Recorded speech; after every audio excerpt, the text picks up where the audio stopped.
하나님 말씀 마가복음 8장 27절에서 9장 1절입니다. 마가복음 8장 27절에서 9장 1절입니다. 살아계신 하나님 말씀을 한 목소리로 합독하겠습니다. 함께요. 예수와 제자들이 빌립보 가이사라 여러 마을로 나아가실새 길에서 제자들에게 물어 이르시되 사람들이 나를 누구라 하느냐?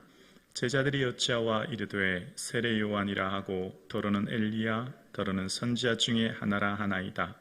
또 물으시되 너희는 나를 누구라 하느냐? 베드로가 대답하여 이르되 주는 그리스도시니이다 하매 이에 자기의 일을 아무에게도 말하지 말라 견고하시고 인자가 많은 고난을 받고 장로들과 대제사장들과 서기관들에게 버린 바 되어 죽임을 당하고 사흘 만에 살아나야 할 것을 비로소 그들에게 가르치시되 드러내어 놓고 이 말씀을 하시니 베드로가 예수를 붙들고 항변하매 예수께서 돌이키사 제자들을 보시며 베드로를 꾸짖어 이르시되 사단아 내 뒤로 물러가라 내가 하나님의 일을 생각하지 아니하고 도리어 사람의 일을 생각하는도다 하시고 무리와 제자들을 불러 이르시되 누구든지 나를 따라오려거든 자기를 부인하고 자기 십자가를 지고 나를 따를 것이니라. 누구든지 자기의 목숨을 구원하고자 하면 잃을 것이요 누구든지 나와 복음을 위하여 자기 목숨을 잃으면 구원하리라. 사람이 만일 온 천하를 얻고도 자기 목숨을 잃으면 무엇이 유익하리요? 사람이 무엇을 주고 자기 목숨과 바꾸겠느냐? 누구든지 이 음란하고 죄 많은 세대에 나와 내 말을 부끄러워하면 인자도 아버지의 영광으로 거룩한 천사들과 함께 올 때에 그 사람을 부끄러워하리라. 또 그들에게 이르시되 내가 진실로 너희에게 이르노니 여기 서 있는 사람 중에 죽기 전에 하나님 나라과 권능으로 임하는 것을 볼 자들도 있느니라 하시니라. 아멘. 벳세다에서 이제 가이사라 빌립보 도시로 올라온 예수님과 제자들은 그 도시의 화려함을 보게 됩니다. 헤롯 빌립이 로마 황제 가이사를 위해 만든 도시, 만들어서 바친 도시가 바로 빌립보 가이사랴입니다. 황제를 위해 만든 대단한 건축물, 그러니까 황제를 향한 거대한 신전과 그 밖에 제우스 신전 같은 거대한 신전들이 있을 뿐만 아니라 도시의 화려한 불빛과 거대한 건축물에 제자들은 놀라게 되죠. 마치 여러분 우리나라의 늘 강원도 산골에서 예수님이 목회했다고 생각해 볼까요? 그것이 이제 갈릴리쯤이라면 그곳에서 이제 다시 어떤 서울 시내, 무슨 강남 시내에 왔다면 제자들이 그런 강남의 그 빌딩 숲을 보면서 지금 이런 얘기를 하고 있다 생각하시면 될 겁니다. 제자들의 마음이 어떻겠습니까? 한껏 흥분되었을 겁니다. 도시의 화려한 불빛과 거대한 건축물들을 보면서 제자들이 흥분한 이유는 그들이 배와 그물을 버려둔 이유는 단 한 가지입니다. 바로 예수님께서 이후에 장차 이스라엘 왕이 되시면 새로운 세상이 열리면 그때 예수님의 좌편과 우편에서 큰 보상, 큰 영광을 얻을 것을 기대했기 때문입니다. 예수님을 아는 만큼 인생의 방향과 내용이 정해집니다. 지금 내가 예수님을 어떻게 이해하고 받아들이고 믿고 있느냐에 따라서 내 삶의 내용과 목적과 방향이 정해집니다. 그래서 예수님을 어떻게 이해하느냐가 너무나 중요합니다. 그래서 베드로 전후서 편지를 쓰면서 마지막에 베드로는 그런 말을 하죠. 우리 구주 예수 그리스도의 은혜와 그를 아는 지식에 자라가라. 이게 베드로의 마지막 고백이에요. 베드로에 있어서 예수님을 아는 지식이 얼마나 중요한지 모르고 또 그 지식이 멈춰있는 것이 아니라 끊임없이 자라가서 예수님을 향한 풍성한 지식이 그 삶의 내용을 결정하기에 베드로에 있어서 초대교회에 가장 하고 싶은 말, 마지막 남기고 싶은 말이 예수님을 아는 지식에 자라가는 것이었다 이야기합니다. 왜 그럴까요? 베드로는 능력, 권능, 은사 이런 것보다 예수님을 어떻게 이해하고 아느냐 그 지식이 너무나 중요한 것을 경험했기 때문이에요. 예수님을 교육가로 생각하는 사람들은 학교를 세우고 교육에 관심을 기울이지요. 예수님을 의사로 생각하는 사람은 병원을 세우고 병자 치유에 관심을 기울입니다. 예수님을 정치가로 생각하는 사람은 끝없이 국가의 정치를 바꾸기에 애를 씁니다. 그래서 예수님을 어떤 분으로 이해하느냐가 그 삶의 내용을 결정하기에 베드로에게 있어서 예수님을 아는 지식이 너무나 중요하고, 그것이 멈춰 있는 것이 아니라 끊임없이 자라가고 알아감으로 예수님에 대한 완전한 지식, 그래서 그 알아가는 머리로 알아가는 지식의 영역을 넘어 삶의 경험되는 영역으로 예수님을 알 수 있도록 이야기하는 거죠. 오늘 본문은 예수님 스스로가 나는 어떤 사람인지, 내가 왜 왔는지를 말씀하시는 아주 중요한 본문입니다. 예수님께서는 제자들에게, 얘들아, 사람들이 나를 어떻게 말하니, 어떻게 생각하니, 어떻게 바라보니 먼저 질문하십니다. 일반적인 대중의 생각을 물으시죠. 그래서 제자들이 말합니다. 세례 요한, 엘리야, 선지자 같은 사람이라고 합니다. 아, 그렇구나. 그래, 그러면 너는 나를 어떻게 생각하느냐? 너의 생각이 뭐니? 이제 물으시는 거예요. 제자들의 생각을 물으시는 거죠. 그때 베드로가 주는 그리스도십니다. 그리스도라고 하는 것은 메시아라는 뜻이에요. 이스라엘을 구원할 하나님의 종이다. 이제 그런 말입니다. 너무나 중요한 고백이지요. 그 말씀이 맞습니다. 그러니까 제자들이 예수님을 어떻게 이해했냐면, 예수님이 병을 고치시잖아요. 귀신도 쫓습니다. 그리고 배고픈 사람에게 먹을 것도 주지요. 그러니까 예수님은 아주 능력이 많은 신적인 능력을 가지신 특별한 분이기 때문에 그 예수님의 그 능력, 그 신적인 능력으로 로마를 무찌르고 새로운 국가를 건설하실 것이다 라고 생각한 거예요. 그런데 예수님은 아주 충격적인 얘기를 하시는 거예요. 제자들에게 31절에 이런 말씀을 하십니다. 인자가 많은 고난을 받고 장로들과 대제사장들과 서기관들에게 버림받아 죽임을 당하고 사흘 만에 살아나야 할 것을 비로소 그들에게 가르치시되, 비로소, 드디어, 기다리시다가 드디어 이 말씀을 하신 이유가 뭐냐면, 많은 고난받기 위해서 내가 왔고 고난받고 죽고 다시 살아난다. 세 가지예요. 십자가, 죽은, 부활. 이 세 가지 말씀하시는 거예요. 예수님이 이 땅에 오신 것은 바로 죽으심, 십자가, 고난 때문에 오셨어요. 이게 예수님의 사명이에요. 그래서 예수님은 십자가에서 다 이루셨다고 하셨죠. 아직 병 고치지 못한 사람 많아요. 아직 귀신 쫓아내보내지 못한 사람도 많고, 아직 배고픈 사람도 많고, 환자도 많고, 아직 많아요. 하실 일이 많지요. 그런데 예수님은 다 이루셨다고 말씀하셨어요. 그게 무슨 의미죠? 십자가 지시러 오신 거예요. 예수님은 그게 사명이셨어요. 아직도 병자와 환자들, 배고픈 사람 많지만 예수님은 그게 목적이 아니셨어요. 예수님의 본질적인 사명은 고난, 십자가 죽음이 목적이셨어요. 그것 때문에 예수님을 하나님께서는 이 땅에 보내셨고, 그게 하나님의 일이에요. 하나님의 일. 그러니까 오늘 예수님께서는 이 땅의 모든 일을 다 이루시기에 오신 게 아니에요. 바로 십자가 지시기는 그 한 가지 사명을 이루기에 오신 거죠. 저와 여러분에게도 핵심적인 사명이 한 가지 다 있으세요.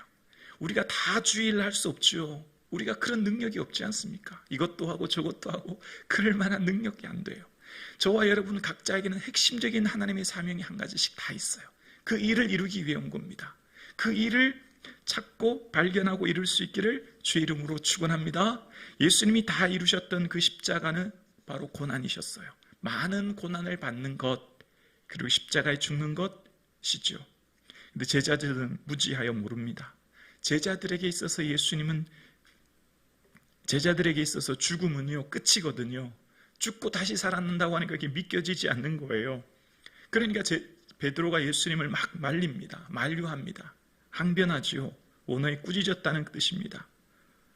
그러니까 예수님께서 베드로를 꾸짖으시면서 사단아 내뒤로 물러가라 하시면서 말씀하시는 것이 33절 이하에 보면, 하나님의 일을 생각하지 아니하고 도리어 사람의 일을 생각한다 라고 말씀하세요. 하나님의 일이 뭐지요? 온 인류를 구원하는 거예요. 온 인류를 구원하는 방법은 예수님이 십자가 지시는 거예요. 그게 하나님의 뜻이고 하나님의 일이에요. 사람의 일은 뭘까요? 사람의 일은 이 땅 당장 이 땅 나라 유대 나라의 임금이 되어서 유대 나라에서 영광을 누리고 유대 나라에서 모든 부와 존귀를 누리는 게 사람의 뜻, 사람의 일이죠. 지금 헤롯 빌립이 황제를 위해 건축한 거대한 도시 가이사라 빌립보에서 화려한 조명과 거대한 건축물들을 보면서 제자들이 예수님의 말을 들었을 때 엄청나게 실망했을 거예요. 이 땅에서 영광, 이 땅에서의 부, 이 땅에서 명예가 아니라 예수님이 죽으신다는 것, 그들은 도저히 받아들일 수 없었던 것이죠. 그래서 예수님께서는 나만 죽으러 온 게 아니라 이제 예수님께서 더 충격적인 얘기를 제자들에게 하시는 거예요. 도저히 받아들이기 어려운 얘기가 34절에 나옵니다. 무리와 제자들을 불러 이르시되 누구든지 나를 따라오려거든 자기를 부인하고 자기 십자가를 지고 나를 따를 것이니라. 아멘. 주를 위해 십자가 지는 것, 나만 그렇게 하기 위해 온 거 아니다. 얘들아, 너희도 나를 따라오려면, 내가 가는 이 길 가려면 너희도 이 십자가 져야 돼. 아주 충격적인 말씀을 하시는 겁니다. 제자들이 생각할 때 도저히 납득되고 이해되지 않는 말씀이에요. 예수님의 사명은 고난입니다. 십자가 지기 위해 오신 거예요. 자, 그런데 이 말씀이 이 당시에는 도저히 깨달아지지 않았어요. 예수님의 이 말씀이 지금 제자들은 받아들여지지도 않았고요. 그래서 예수님께서 실제로 십자가에 매달리실 때 다 도망갔어요. 그게 이해되지 않았거든요. 그런데 이후에 이제 예수님이 예루살렘에 기다리라 말씀하셨고, 그들의 예루살렘에서 기다릴 때 오순절날 성령의 충만한 임재를 받습니다. 그리고 성령의 그 임재를 받은 뒤에야 비로소 그들의 인생이 바뀌기 시작해요. 그리고 이제 베드로와 요한이 성전 미문에 걷지 못하는 사람을 걷게 하지 않습니까? 그러고 난 뒤에 사람들이 막 베드로와 요한, 또 이 사람들에게 이목이 집중되니까 종교 지도자들이 베드로와 요한을 불러서 다시는 예수의 이름으로 말하지도 말고 가르치지도 말라고 불러서 경고합니다. 그때 베드로와 요한이 이런 말을 하지요. 우리는 보고 들은 것을 말하지 않을 수 없다. 사도행전 4장 20절이 얼마나 감동이 됩니까? 우리가 본 것, 우리가 들은 것 말하지 않을 수 없다 이야기합니다. 증인이 된 거예요. 드디어 사도행전 1장 8절 말씀에 오직 성령이 너에게 임하시면 너희가 권능을 받고 예루살렘과 온 유다와 사마리아 땅끝까지 이르러 어떻게 해요? 내 증인 된다고. 그게 실행된 거예요. 그래서 베드로와 그 제자들이 완전히 바뀌어진 거예요. 이제 주를 위해 고난받는 것 두렵지 않아요. 그래서 옥에 갇히는 것, 매를 맞는 것, 그를 위해 살아가는 어떤 박해에도 굴하지 않습니다. 그래서 베드로가 깨닫게 된 거예요. 비로소 예수님이 그 가이사라 빌립보에서 하신 말씀이 깨달아지는 거예요. 우리에게 주신 고난이 저주가 아니요, 고난이 영광이요, 고난이 기쁨이요, 고난이 즐거움이란 걸 알게 되었어요. 우리에게 축복, 영광, 형통이 아니라 고난이 우리에게 축복이요 은혜라는 것을 드디어 깨닫게 된 거죠. 그래서 베드로는요 이런 고백을 해요. 베드로전서 4장 12절과 13절에 보면 사랑하는 자들아, 너희를 연단하려고 오는 불시험을 이상한 일을 당하는 것 같이 이상히 여기지 말고 오히려 너희가 그리스도의 고난에 참여하는 것으로 어떻게 하라고요? 즐거워하라. 이는 그의 영광을 나타나실 때 너희로 즐거워하고 기뻐하게 하려 함이라. 아멘. 드디어 깨달았어요. 베드로는 드디어 알게 되었습니다. 지금 우리를 시험하는 이 불시험과 같은 고난, 우리를 고통스럽게 하는 이 고난이 오히려 이 고난에 참여하는 것이 즐거움이요, 기쁨이요, 영광이라는 것을 알게 된 거예요. 베드로는 비로소 이 고난이야말로 주님께서 우리에게 주신 놀라운 은혜 중의 은혜라는 것을 깨닫게 된 거지요. 그래서 베드로는요, 위에 베드로 전서 4장 19절에 보면 그러므로 하나님의 뜻대로 고난받은 자들은 또한 선을 행하는 자 가운데 그 영혼을 미쁘신 조무주께 의탁할지니라 라고 얘기합니다. 여러분, 하나님의 뜻대로 고난받은 자들이라는 표현을 써요. 고난이 어떻게 하나님의 뜻일까요? 고난이 어떻게 하나님 우리에게 주시는 것일까요? 하나님 우리에게 행복하기를 원하시잖아요. 하나님 우리가 기쁘게 살기를 원하시잖아요. 하나님 우리가 평안하기를 원하시잖아요. 그런데요, 고난이 하나님 우리에게 주시는 뜻이래요. 고난을 통해 주의 뜻을 이루시는 하나님의 은혜래요. 하나님의 뜻 뜻대로 고난받는 자들이라는 표현을 쓰고 있어요. 여러분, 하나님의 뜻은 우리의 영혼이고 영생이요, 우리의 구원이요, 우리의 영광이지요. 영광이 다른 말이 고난인 줄로 믿습니다. 지금의 고난이 영광이에요. 예수님의 십자가가 부활이었듯이 우리의 고난이 영광인 줄로 믿습니다. 그래서 베드로는요, 자식이 자신을 소개할 때 베드로전서 5장 1절에 나는 함께 장로된 자요 그리스도의 고난의 증인이요 나타날 영광에 참여할 자로다, 그렇게 고백합니다. 나는 그리스도의 고난의 증인이요 주님의 고난을 직접 목격한 자요 뿐만 아니라 그 영광에 참여한 자라고 이 얘기해요. 내가 그 고난의 영광에 참여하게 되어서 그 고난을 더 이상 두려워하지 않게 되었고, 그는 이후에 참수형을 당하는 고난 가운데서도 주님을 부인하지 않게 되었습니다. 이것이 바로 베드로가 초대 경험하였던 것을 초대교회도 권면하고 있죠. 그래서 예수님을 아는 지식에 자라가야 된다고 이야기합니다. 당장 달콤한 영광, 축복, 행복이 아니라 진정한 축복과 진정한 영광은 고난이라는 것을 그는 깨달은 거예요. 오늘 가이사라 빌립보에서 하신 예수님의 말씀이 성령의 임재와 능력을 받고 난 뒤에야 비로소 알게 된 거죠.